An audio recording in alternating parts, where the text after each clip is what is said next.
Hatred doesn't dial at 2 a.m. That's the first thing that crossed my mind when I opened our Verizon statement and counted 47 calls to the same number, all after midnight, averaging 11 minutes each. My wife Lyra claims her boss Halden makes her life unbearable, yet apparently they have plenty to discuss when the rest of the world sleeps.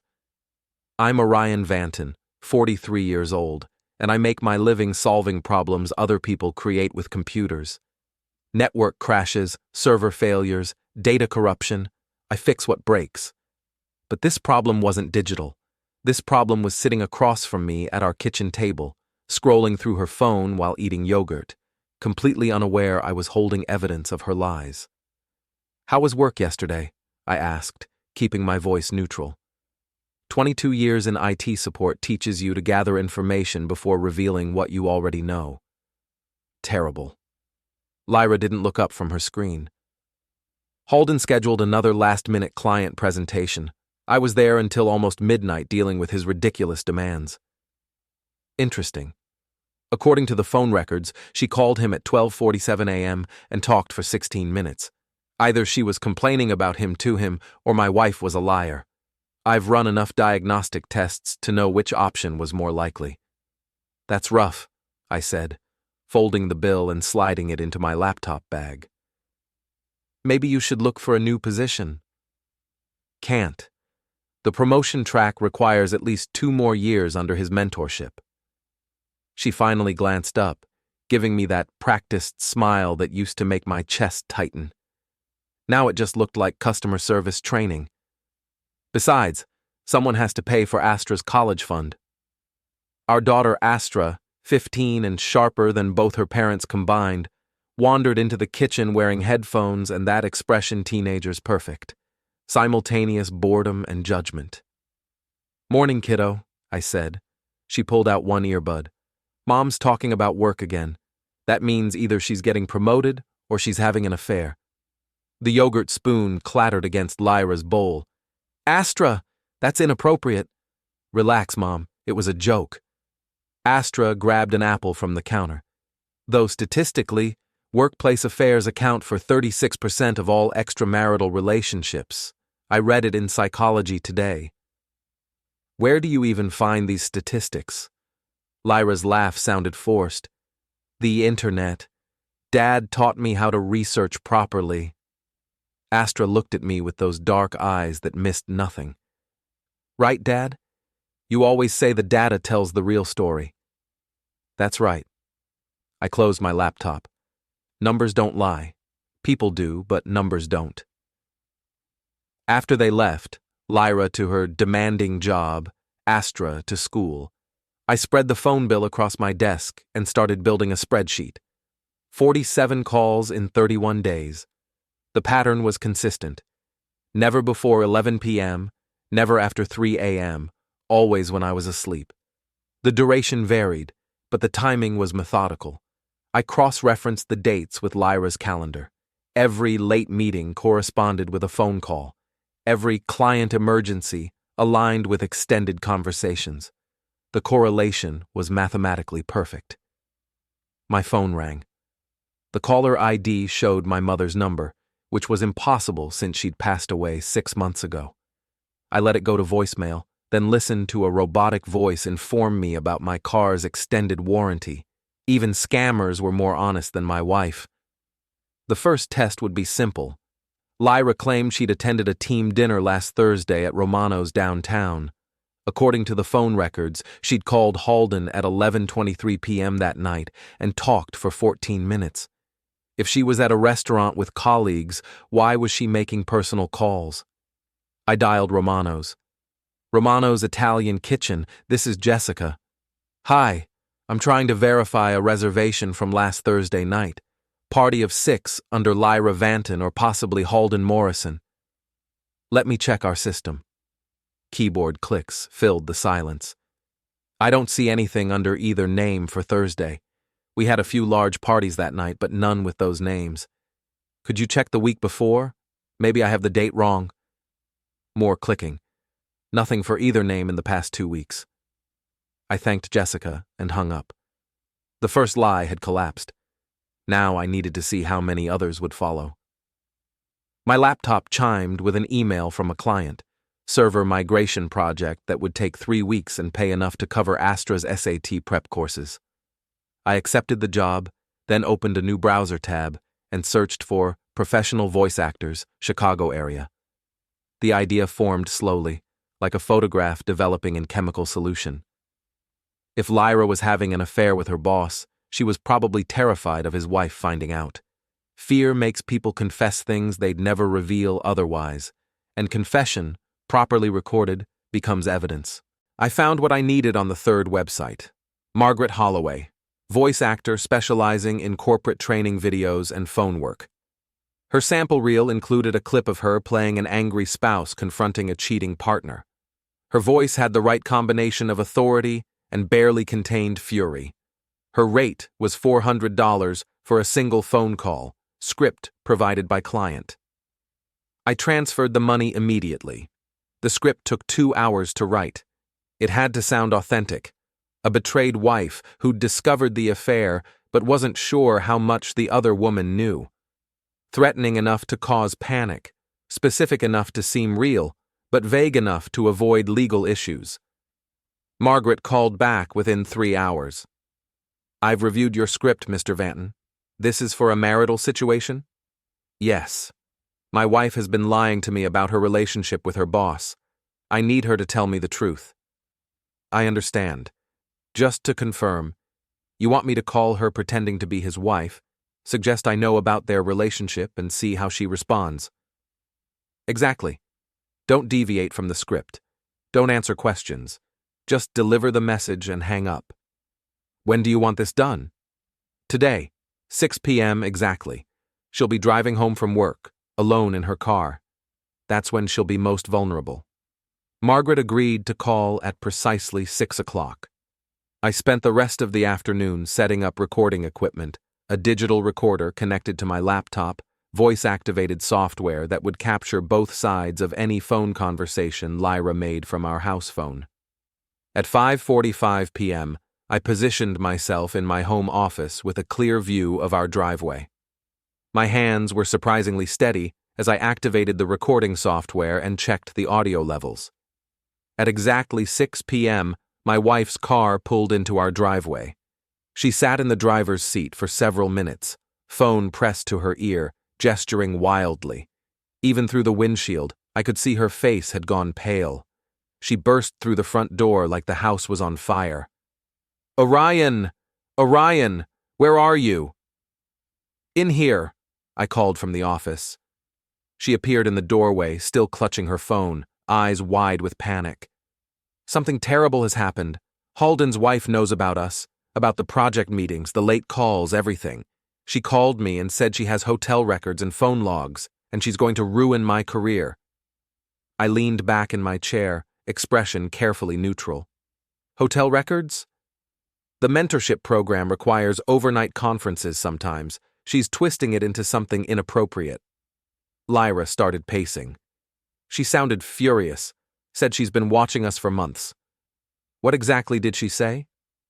"That she knows about me and her husband, that she has evidence, that she's going to destroy my reputation and make sure I never work in marketing again." Lyra's voice cracked. "Orion, I need to tell you something. Something I should have told you months ago." I reached into my desk drawer and activated the digital recorder, keeping it hidden beneath a stack of papers. "I'm listening. Halden and we've been involved. Romantically involved. For 14 months now." The confession spilled out like water from a broken dam. How it started with innocent late meetings that became dinner conversations, that became hotel rooms. How the promotion she'd received 6 months ago was contingent on their special working relationship. How she'd been planning to end it but couldn't figure out how without jeopardizing her career. "I never meant for this to happen," she said, tears streaming down her face. "He pursued me, said I was brilliant, said I deserved better than being overlooked for advancement. He made me feel valued in ways I hadn't felt in years." I kept my expression sympathetic while the recorder captured every word. How often do you see him? 2 or 3 times a week, sometimes at the office after hours, sometimes at the Marriott downtown. He pays for everything, says it's a business expense. She wiped her eyes with the back of her hand. I know how this sounds, but it wasn't just physical. He understands my ambitions. He sees my potential. And the phone calls? The ones after midnight? Lyra's face flushed. He calls when his wife is asleep. Says it's the only time he can be honest about his feelings. We talk about work, about us, about the future. What future? He's been talking about leaving his wife. Says once his youngest graduates high school, he'll file for divorce. We could be together openly then. She looked at me with desperate hope. I know this is devastating for you, but maybe it's better that everything's out in the open now. I nodded slowly, as if processing this information for the first time. How does his wife know? I don't know.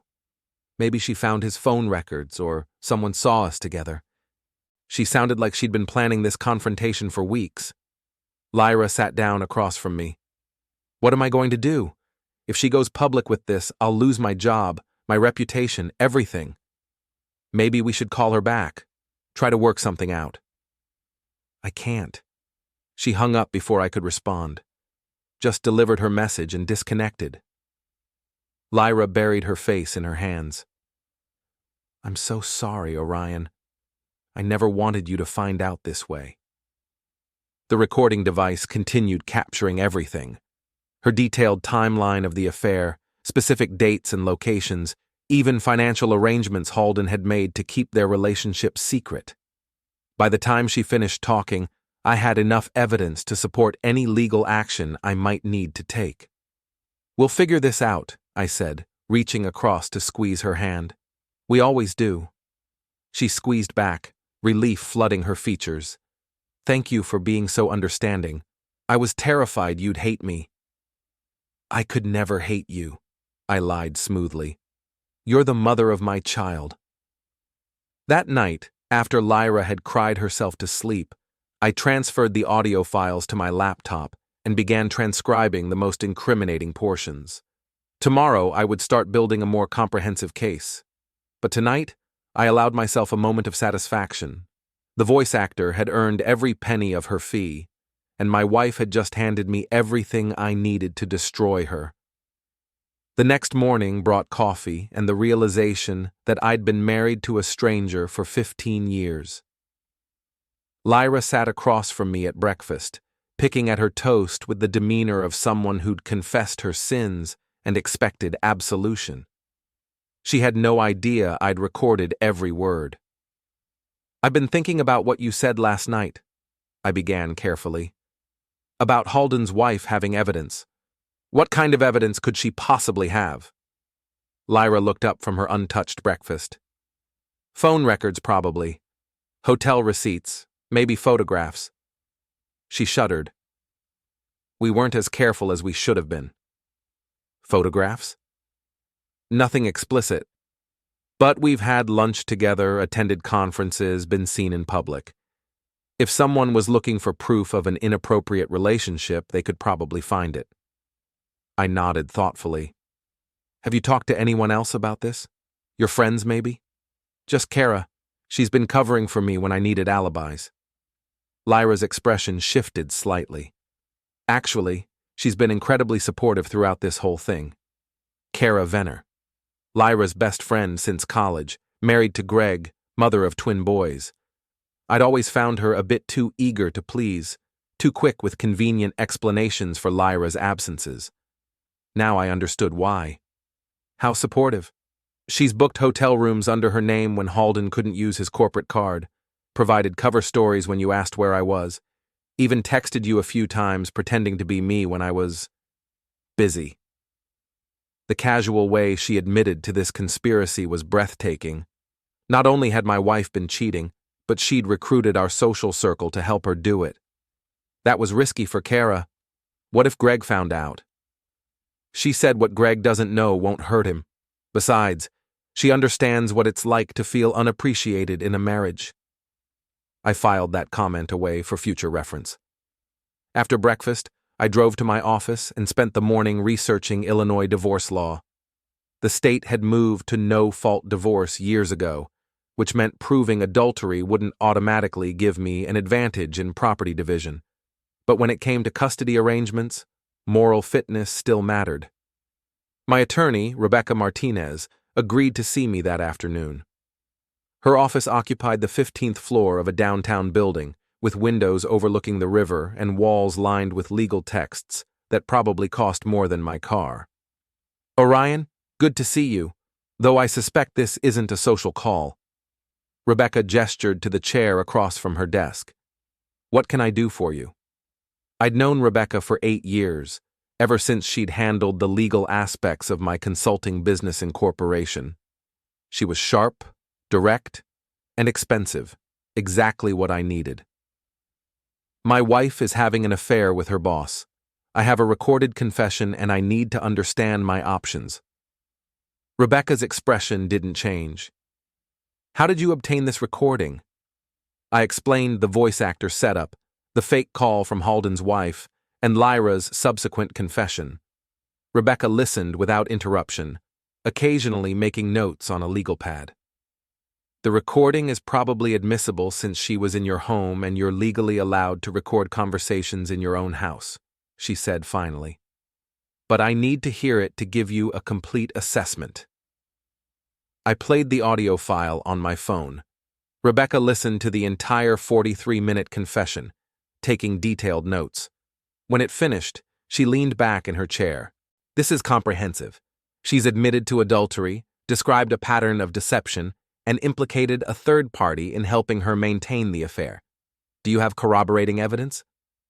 "Phone records showing 47 calls to her boss last month, all after midnight. I can probably get hotel receipts and credit card statements. And her friend Kara Venner was actively involved in providing alibis." "Good. The more documentation you have, the stronger your position." Rebecca set down her pen. "What outcome are you looking for?" "Primary custody of my daughter. The house. And I want Lyra to understand there are consequences for her choices."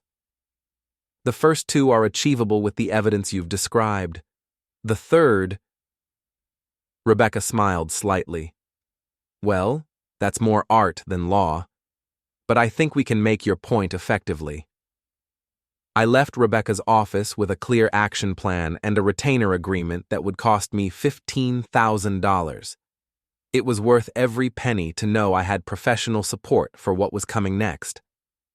That evening, I waited until Lyra was in the shower before searching her home office. She'd always been organized to the point of compulsion, which worked in my favor. Her desk drawers were labeled and color-coded, her filing system alphabetized by category. I found what I was looking for in a leather journal tucked behind her computer monitor. The first entry was dated 18 months ago, right around the time she'd started working directly with Halden. "Oh, seems suspicious lately," read one entry from last spring. "Need to be more strategic about managing his concerns. Physical intimacy twice this week seemed to reassure him. We'll maintain that pattern." Another entry, from 2 months ago. "Toldo the promotion required extensive travel. He bought it completely. Sometimes I think he wants to believe my lies because the truth would require him to take action." The journal contained a detailed psychological profile of me, written by my own wife. She'd cataloged my habits, my insecurities, my tendency to avoid confrontation. She'd documented which lies worked best and how to manipulate my emotions to prevent deeper questioning. But the most damaging entries concerned Astra. I asked why I'm never home for dinner anymore. Told her I'm working hard to secure her future.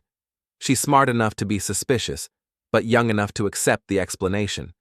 Need to be more careful about maintaining maternal appearances. And later, "If O ever discovers the affair, I'll take A and relocate. H has contacts in Seattle and Denver. Fresh start might be best for everyone." I photographed every page with my phone, then returned the journal to its hiding place. Lyra had been planning to take my daughter away from me. That knowledge crystallized my resolve in ways the affair itself hadn't managed. The shower was still running when I returned to my office and began organizing the evidence into a comprehensive file. Phone records, confession recording, journal photographs, and a timeline that showed the systematic nature of Lyra's deception.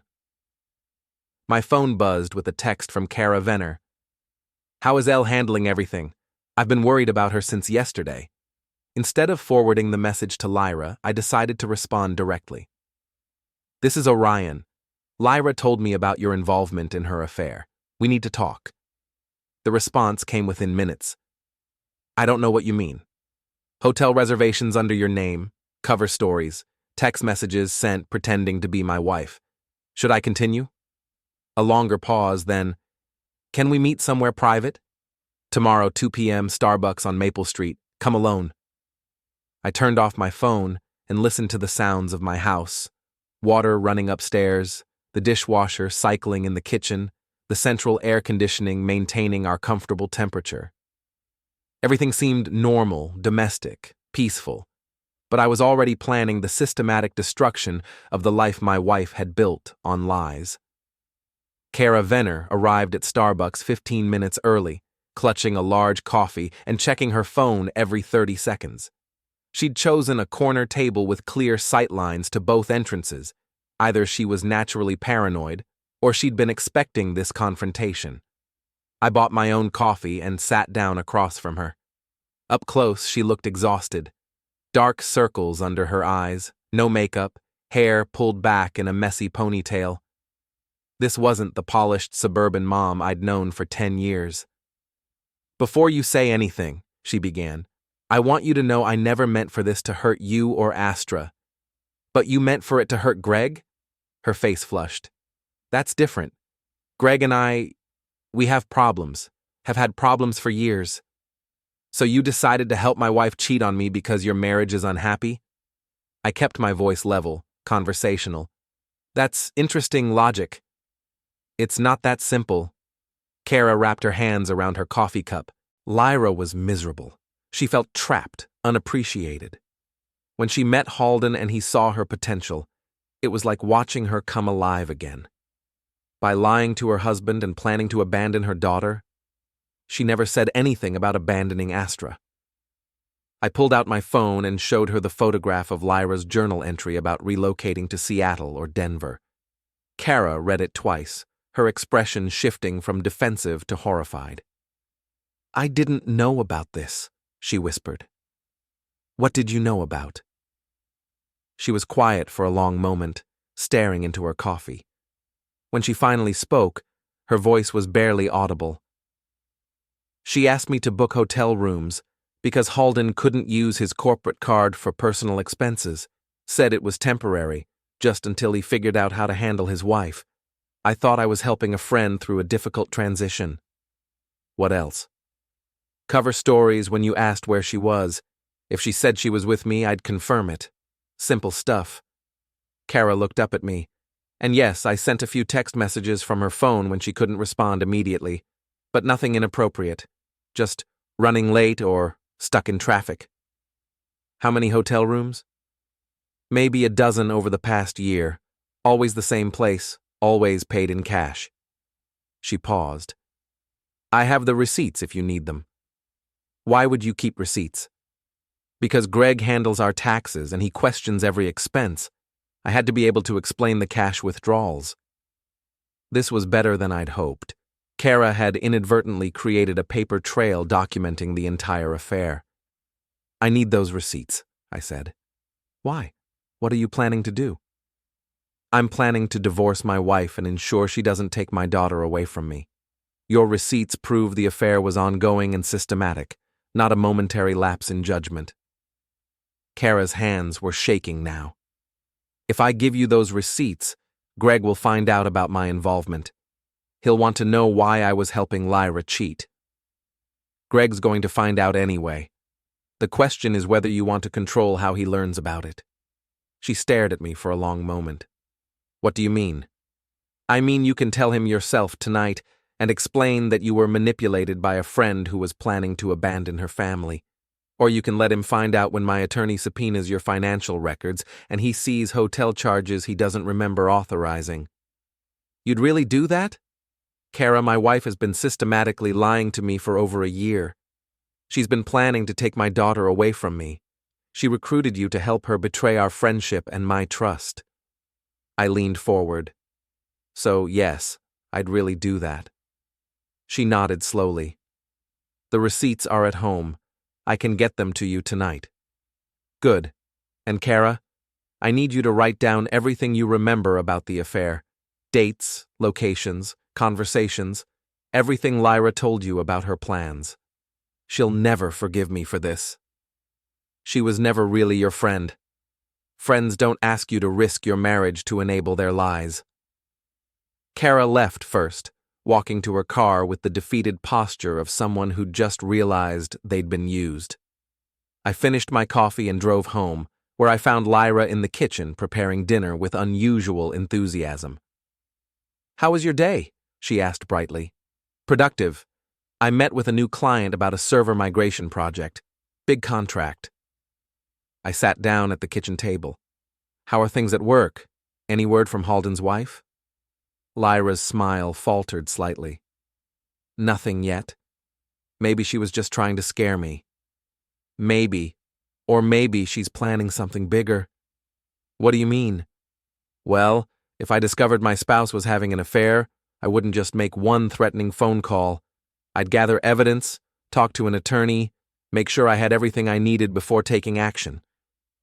Lyra set down her wooden spoon. "You think she's building a case?" "I think she's probably smarter than we're giving her credit for. And I think you should be prepared for this to get worse before it gets better." That evening, after Astra had gone to bed, Kara texted me, "Package on your front porch. Everything you asked for." I retrieved a manila envelope containing hotel receipts, a handwritten timeline of the affair, and a 3-page letter detailing every conversation Kara could remember about Lyra's relationship with Halden.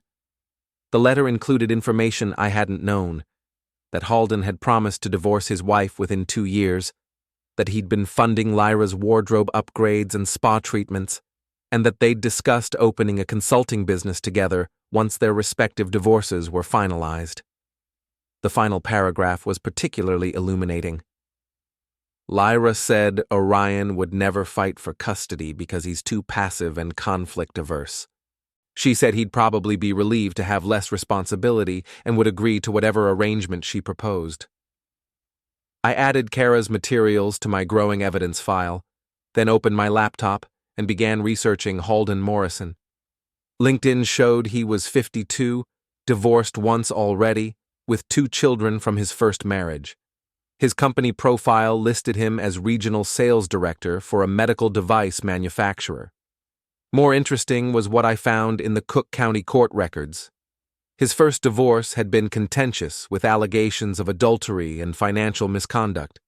His ex-wife had received a substantial settlement and primary custody of their children. Halden Morrison had a pattern, and patterns could be disrupted. I was still researching when my phone rang. The caller ID showed Lyra's number, but she was upstairs in bed. "Hello? Orion, it's Kara. I'm calling from Lyra's phone because I need you to know something." "I'm listening." "She's planning to confront Halden's wife directly. She thinks if she can convince her that the affair is over, maybe they can work something out privately." "When?" "Tomorrow. She's going to his house during lunch while he's at work." I closed my laptop. "That's a terrible idea." "I know, but she's desperate. She thinks her career is over if this goes public." "Her career should be over. She's been sleeping with her boss for promotions." "Orion," Kara's voice was strained, "there's something else, something I didn't put in the letter." "What?" "She's been taking money from your joint savings account. Small amounts, but regularly. She said it was for work expenses, but I think she's been building a fund in case she needs to leave quickly." I pulled up our bank's website and logged into our joint account. Sure enough, there were dozens of small withdrawals over the past 6 months. 200 here, 300 there, always with vague descriptions like office supplies or client entertainment. The total was just over $8,000. "Thank you for telling me," I said. "I'm sorry, Orion, for all of it. I should have refused to help her from the beginning." "Yes, you should have. But you're helping me now, and that counts for something." After hanging up, I transferred the remaining balance from our joint savings into my personal account. If Lyra was planning to take my money and my daughter, she was going to find the process more difficult than she'd anticipated.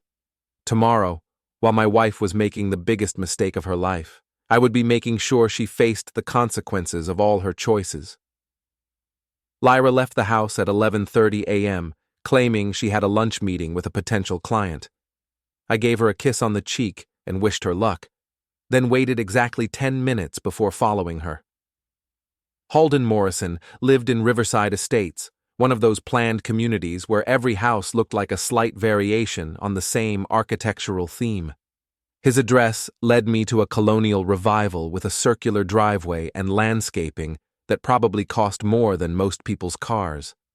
Lyra's Honda was parked across the street. I pulled up 2 blocks away and walked back, staying on the opposite side of the road. Through the front window, I could see 2 figures in what appeared to be an animated conversation. My phone was already recording when the front door opened and voices carried across the quiet suburban street.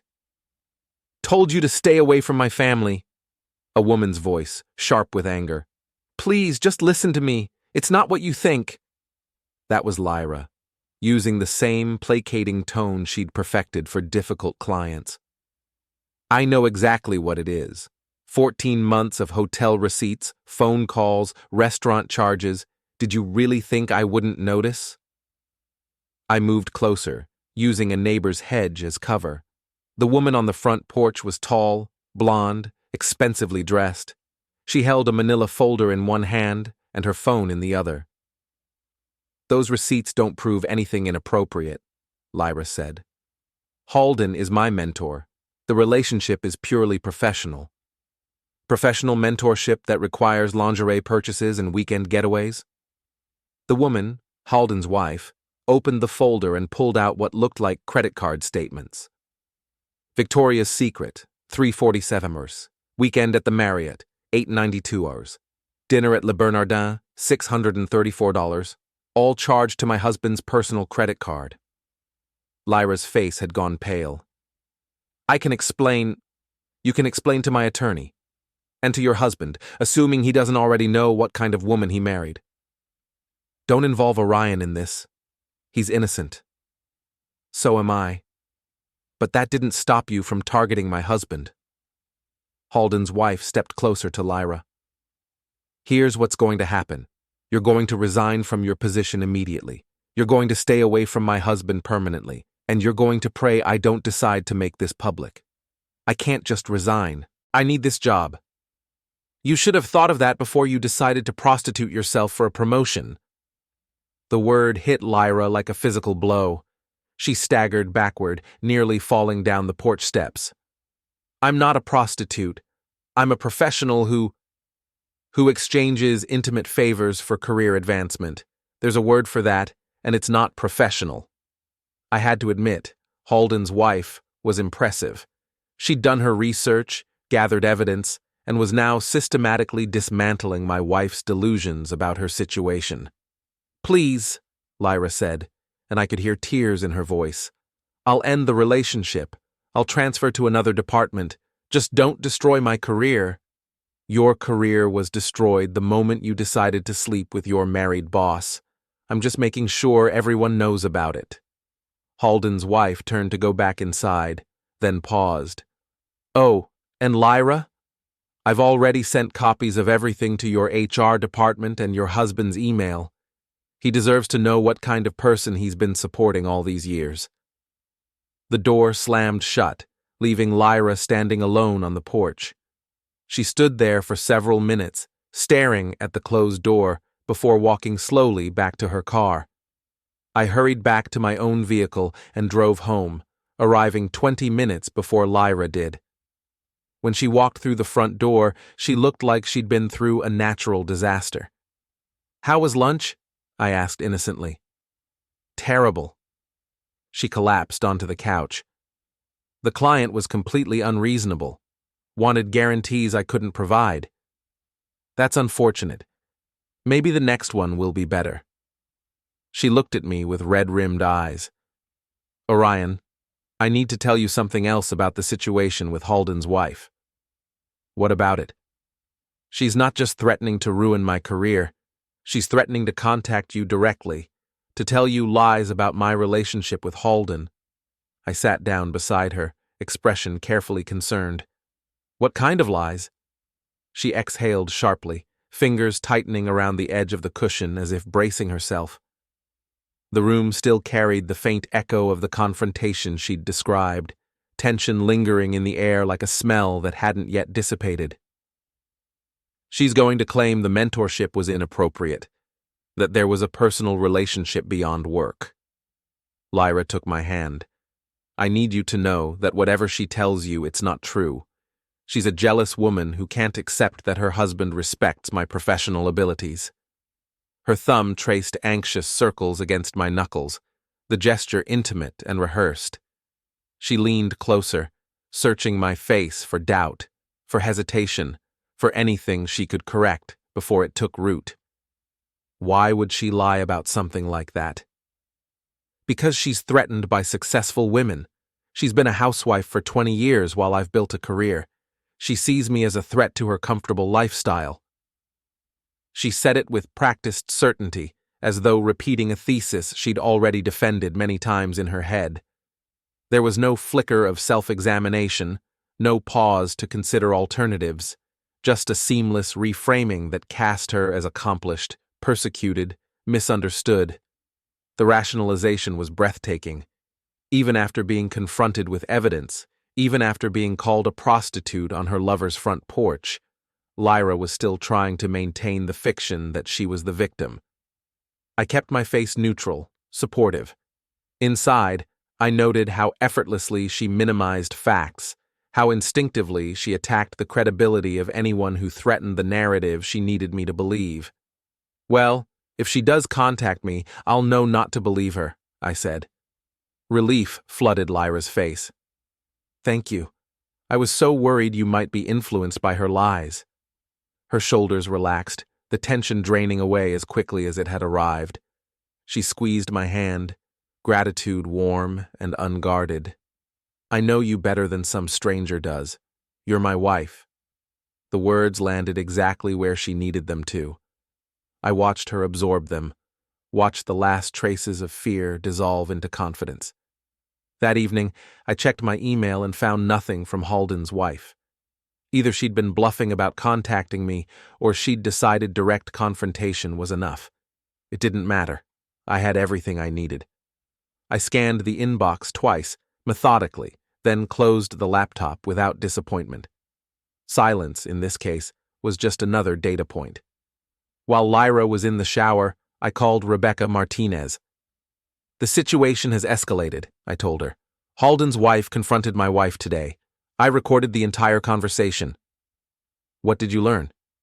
That there's extensive financial evidence of the affair. Credit card receipts, hotel charges, personal purchases, and that Lyra is still lying to me about the nature of the relationship. Good. The financial evidence will be helpful, and her continued deception demonstrates a pattern of dishonesty that will play well in custody proceedings. Rebecca paused. Are you ready to move forward with filing? Not yet. I want to give her one more chance to tell me the truth voluntarily. If she continues lying after what happened today, it will make the eventual revelation more devastating. There was a brief silence on the line, the kind that carried professional concern rather than judgment. You're playing a dangerous game, Orion. The longer you wait, the more time she has to hide assets or make other preparations. She's already tried to hide assets. I've secured our accounts and documented her unauthorized withdrawals. And I don't think she's capable of strategic thinking right now. She's too focused on damage control to plan ahead effectively. If you're sure. But I'd recommend moving quickly once you make the decision. After hanging up, I sat in my office and reviewed the evidence I'd accumulated: recorded confession, phone records, journal entries, financial documents, witness statements from Kara, and now audio of Lyra's confrontation with Halden's wife. I spread it all out, not physically but mentally, cataloging each piece, each corroboration. The scope of it was undeniable, layered, self-reinforcing. It was comprehensive enough to support any legal action I might need to take. But more importantly, it was comprehensive enough to ensure that when I finally revealed what I knew, the impact would be total and irreversible. My wife had spent 14 months systematically betraying our marriage. She'd recruited our friends to help her lie to me. She'd stolen money from our joint accounts. She'd planned to take our daughter away from me. And through it all, she'd assumed I was too passive and trusting to fight back. Tomorrow, I would begin proving her wrong. I woke up at 5 a.m. with absolute clarity about what needed to happen next. Lyra was still asleep, curled on her side with her phone charging on the nightstand. The same phone she'd used to conduct a 14-month affair while lying next to me. The irony wasn't lost on me that she felt safe enough to sleep peacefully beside the man she'd been systematically betraying. I made coffee and sat in my office, reviewing the timeline I'd constructed. Today was Friday. Astra would be at school until 3:30, then spending the night at her friend Madison's house. Lyra had no evening plans that I knew of. It was perfect timing for a conversation that would change everything. At 7 a.m., I called Rebecca Martinez. "I'm ready to move forward," I told her. "I want to file for divorce on Monday and request an emergency hearing for temporary custody." What changed? My wife had another opportunity to tell me the truth yesterday. Instead, she doubled down on her lies.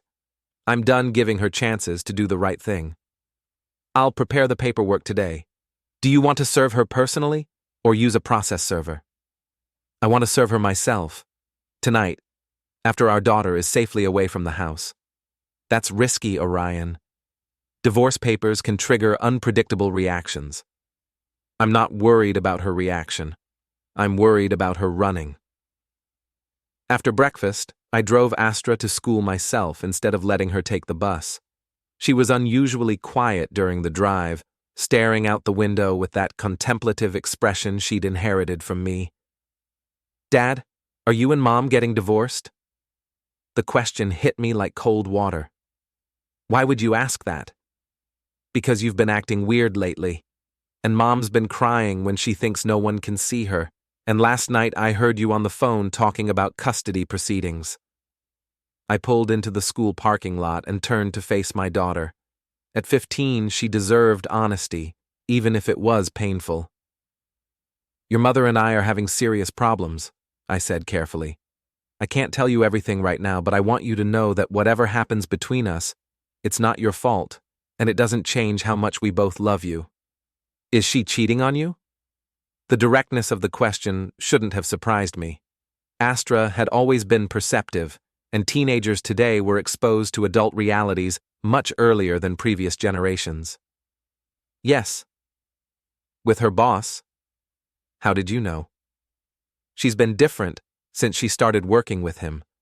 Happier, but also more secretive. And she's been lying about where she goes at night." Astra unbuckled her seatbelt. "I'm sorry, Dad." "You have nothing to be sorry for. I should have told you what I suspected." "No, sweetheart. That's not your responsibility. Adults need to handle adult problems."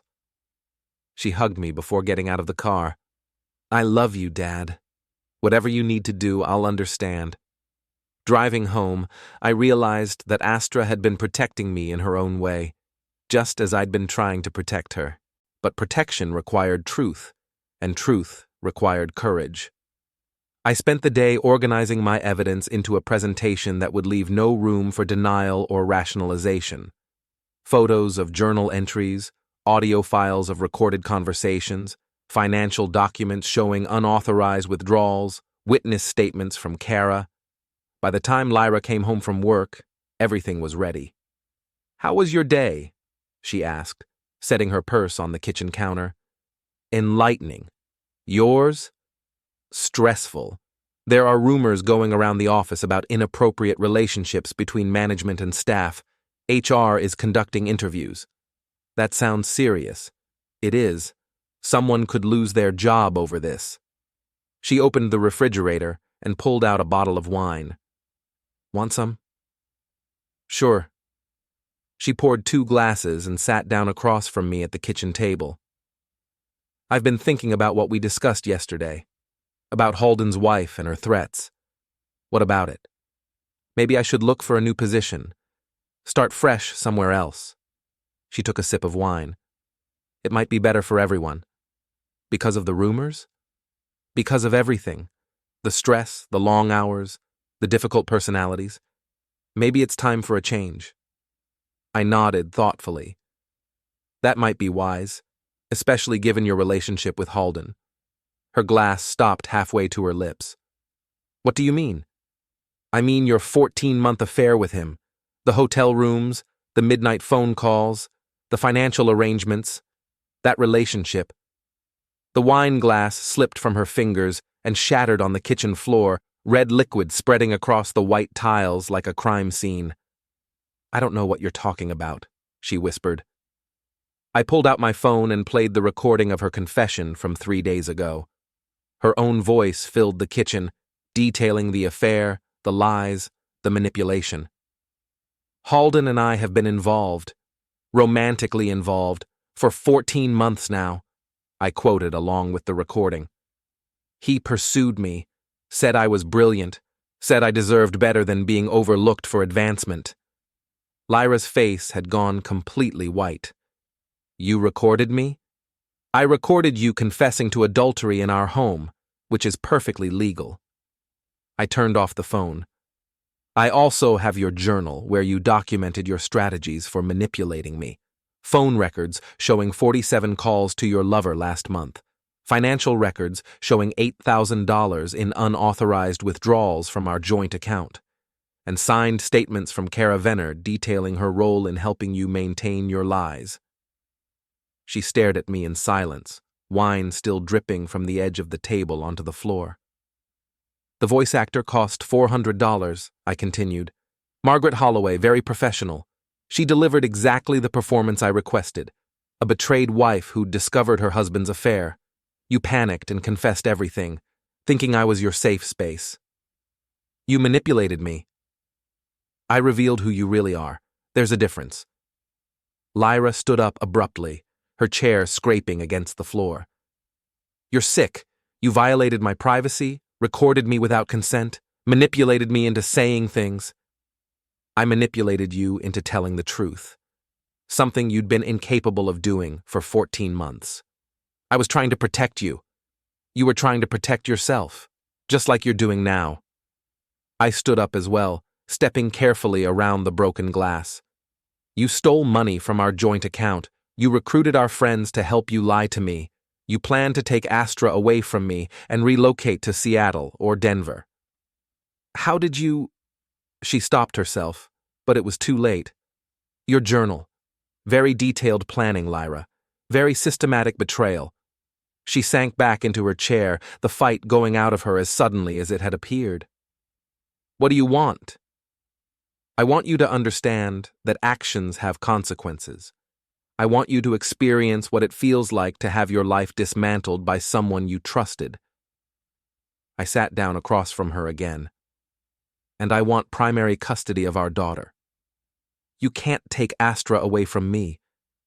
I'm not taking her away. You gave her away when you decided to prioritize your affair over your family. I leaned forward. Do you know what she asked me this morning? She asked if you were cheating on me. A 15-year-old girl figured out what I spent months trying to rationalize away. Tears started running down Lyra's face, but I felt no sympathy. These weren't tears of remorse. They were tears of someone who'd been caught and was facing consequences for the first time. I never meant for any of this to happen, she said. You meant all of it. You planned it, executed it, and documented it. The only thing you didn't plan for was getting caught. What happens now? Now you experience what I've been experiencing for the past week. The knowledge that someone you trusted has been systematically betraying you. The realization that your entire life has been built on lies. The understanding that nothing will ever be the same. I stood up and walked to the kitchen window, looking out at our backyard where Astra used to play on the swing set I'd built when she was 7. On Monday, you'll be served with divorce papers. I'm requesting primary custody, the house, and a fair division of assets minus the $8,000 you stole. Rebecca Martinez is representing me. You'll want to get your own attorney. Rebecca Martinez? You've been planning this. I've been preparing for this. There's a difference. Lyra was quiet for a long moment, staring at the wine spreading across the floor. When she finally spoke, her voice was barely audible. Will you tell Astra? Astra already knows. She's known for weeks that something was wrong. The only question was whether you'd be honest with her or whether she'd have to learn the truth from court documents. I want to explain things to her myself. You can try, but explanations require honesty, and honesty hasn't been your strength lately. I left her sitting at the kitchen table surrounded by broken glass and went to my office. Through the window, I could see her still sitting there an hour later, staring at nothing. The hardest part was over. Everything else was just paperwork and logistics. My phone buzzed with a text from Astra. Is everything okay? Madison's mom said she can drive me home if you need me there. I texted back, everything is handled. Have fun tonight. I love you. Love you too, Dad. Outside, I could hear Lyra finally moving around, probably cleaning up the wine and broken glass. Tomorrow, she would start dealing with the reality of consequences. Tonight, I would start planning the rest of my life. For the first time in months, I felt like I could breathe. The divorce proceedings took 11 months, just as Rebecca had predicted. 11 months of depositions, financial disclosures, custody evaluations, and legal maneuvering that stripped away any remaining illusions about the woman I'd been married to for 15 years. Lyra hired Thomas Brennan, a lawyer known for aggressive tactics and expensive fees. His strategy was predictable. Paint me as a controlling husband who'd manipulated his wife into a confession, then use that confession to destroy her life out of spite. It might have worked if I hadn't been so thorough in documenting everything. The custody evaluation was particularly revealing. Dr. Sarah Chen, the court-appointed psychologist, spent hours interviewing all three of us separately, then together in various combinations. Her final report was devastating for Lyra. Mrs. Vanton demonstrates a pattern of deceptive behavior and poor judgment that raises concerns about her ability to provide stable guidance for a teenage daughter, Dr. Chen wrote. Her attempts to rationalize her actions and blame others for the consequences suggest limited insight into the impact of her choices on her family. About me, she wrote. Mr. Vanton shows evidence of methodical thinking and strong protective instincts toward his daughter. While his methods of gathering evidence were unconventional, they demonstrate a commitment to uncovering truth rather than avoiding difficult realities. The financial settlement was straightforward once Kara's hotel receipts and my documentation of unauthorized withdrawals were entered into evidence. Lyra received her portion of our assets minus the money she'd stolen, plus reimbursement for expenses related to her affair. Halden Morrison didn't fare much better.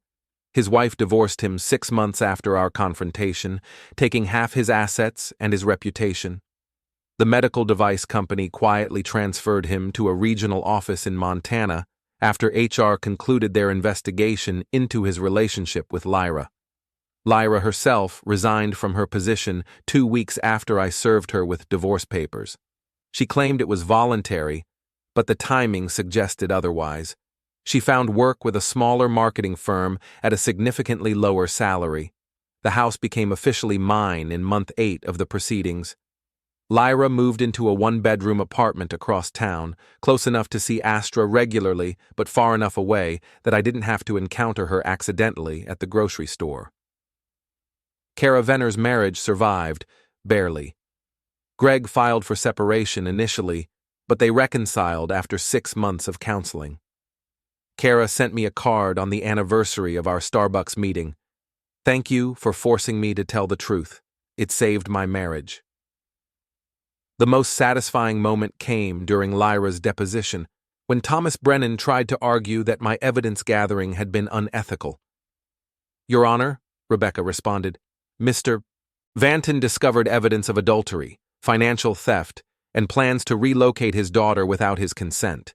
He used legal methods to document these activities and protect his parental rights.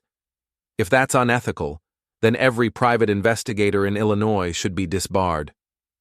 The judge agreed. But the real victory wasn't legal. It was personal. 3 weeks after the divorce was finalized, I received a package with no return address. Inside was a letter written in my mother's handwriting, along with a smaller sealed envelope marked, "For Orion, when he needs permission to protect himself." The letter was dated 6 months before her passing. My dear son, if you're reading this, then something has happened that requires you to make difficult choices about your marriage. I've watched Lyra for 15 years, and I've seen things that worried me. The way she manages information, the way she tests boundaries, the way she treats your kindness as weakness rather than strength. I never said anything because I hoped I was wrong and because I knew you'd need to discover the truth for yourself. But I also knew that when the time came, you might hesitate to protect yourself in Astra because you're fundamentally decent and you'll want to believe the best about people, even when evidence suggests otherwise. This letter is your permission to stop being decent when decency enables cruelty, to stop being patient when patience enables betrayal, to stop being forgiving when forgiveness enables continued harm to yourself and your daughter. You have my blessing to do whatever is necessary to protect your family, even if that family no longer includes your wife. Love always, Mom P.S. I've enclosed something that might help when the time comes. The smaller envelope contained a cashier's check for $50,000 and a note. For legal fees and fresh starts. I've been saving this for years, hoping I'd never need to give it to you. Even after her passing, my mother was still protecting me. The thought came to me quietly, without ceremony, the way truths sometimes do when they've been waiting patiently. I felt it as I sat alone at the kitchen table, the house dim except for the strip of light over the sink, paperwork spread out in careful stacks. Grief had softened over time, losing its sharp edges, but moments like this reminded me that her influence hadn't ended with her last breath. It lingered in habits she'd taught me, in caution she'd modeled, in the instinct to prepare for what people might do when they believed no one was watching. I deposited the check and used part of it to establish a college fund for Astra that Lyra couldn't access. The rest went into a savings account marked emergency fund, because I'd learned that emergencies weren't always external disasters. Sometimes they were the people sleeping next to you. Signing the forms felt oddly procedural, almost antiseptic, but my hand was steady. Each click of the keyboard and scratch of the pen carried a quiet resolve. I double-checked account permissions, read the fine print twice, and printed copies for a folder I labeled with a precision that would have once seemed excessive. There was no triumph in it, only relief. The kind that comes from locking a door you should have secured years ago. Astra adjusted better than I'd expected. She spent weekends with Lyra initially, but gradually chose to spend more time at home with me. When I asked her why, she said, "Mom keeps trying to explain why she did what she did. You just focus on what we're going to do next." She said it without bitterness, sitting at the counter with her homework spread out, legs swinging absently as if the decision were as natural as choosing which mug to use. I remember nodding, struck by how calmly she'd assessed something that had taken me months to articulate. There was a steadiness in her that reassured me, an ability to look forward without needing to rewrite the past. 6 months after the divorce was final, Astra asked if she could legally change her last name to match mine alone, removing Lyra's hyphenated addition. The paperwork was simple, but the symbolism was profound. We filled it out together at the dining room table. Outside, rain tapped softly against the windows, the kind that made the world feel temporarily smaller. I watched her sign her name with deliberate care, forming each letter as if testing how it felt. I didn't rush her, didn't comment. Some things needed space. "I want my name to reflect who raised me," she said, "not who gave birth to me." Her voice was steady, but her eyes searched my face briefly, checking for something, approval, maybe, or reassurance. I swallowed and nodded, feeling the weight of the trust implicit in her words. It was not a rejection so much as a declaration, and I respected it for what it was. On a Tuesday evening in March, exactly 1 year after I'd first counted those 47 phone calls, I sat in my office reviewing quarterly reports for my consulting business. Revenue was up 30% since the divorce. Apparently, methodical thinking and attention to detail were valuable skills in the IT world. The office smelled faintly of coffee and old paper. Spreadsheets glowed on the monitor, neat columns lining up the way I preferred. There was a satisfaction in seeing progress quantified, in knowing effort translated cleanly into results. The house was quiet, except for the muted creak of the swing outside, moving in a slow rhythm I'd come to associate with peace. My phone rang. The caller ID showed Lyra's number. I felt the pause before I answered, a familiar tightening that no longer surprised me. I exhaled once, steadying myself, and picked up. "Hello, Lyra." "Orion, I need to ask you something." Her voice was different, smaller, more tentative than I remembered. The sound carried through the receiver like it had traveled a long way to reach me. I leaned back in my chair, eyes drifting to the window, already sensing where this was going. "What? Do you think there's any chance we could try again? Start over?" I looked out the window at the backyard where Astra was reading on the swing I'd repaired last weekend. She was 17 now, preparing for college, building her own life on foundations of honesty and accountability. The swing moved gently beneath her, sunlight catching the pages as she turned them. I thought about scraped knuckles from tightening bolts, about choosing sturdier chains than the originals. Repairs lasted longer when you didn't cut corners. "No," I said simply. The word felt complete, not cruel, not hesitant, just finished. "I've changed. I've been in therapy, working on myself, understanding why I made those choices. Lyra, you didn't make choices. You made a choice. For 14 months, every single day, you chose to lie to me. You chose to steal from our family. You chose to plan a future that didn't include me." I paused. Those weren't mistakes. They were decisions. As I spoke, I was aware of how calm my voice sounded, how free it was of the heat that used to accompany these thoughts. The facts stood on their own now. They didn't need anger to support them. People can change. Some people can. But change requires acknowledging what you did wrong, not just regretting that you got caught. There was a faint rustle on the line, a breath taken and held. She was quiet for a moment. "I do acknowledge what I did wrong." "Do you?" "Because in your deposition, you blamed Halden for pursuing you. In your therapy sessions, yes, Astra told me about them, you talk about feeling trapped in our marriage. Even now, you're asking me to give you another chance instead of accepting that you destroyed the first one."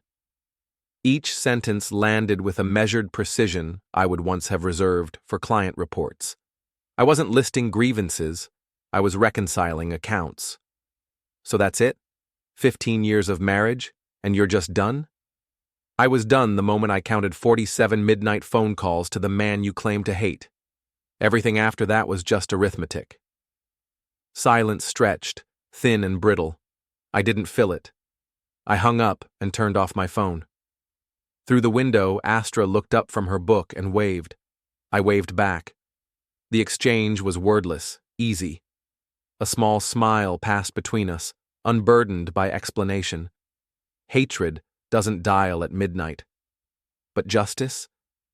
Justice had been ringing loud and clear for over a year now, and I was finally learning to appreciate the sound. The story was over. The accounting was complete. And for the first time since I'd opened that phone bill, the numbers finally added up.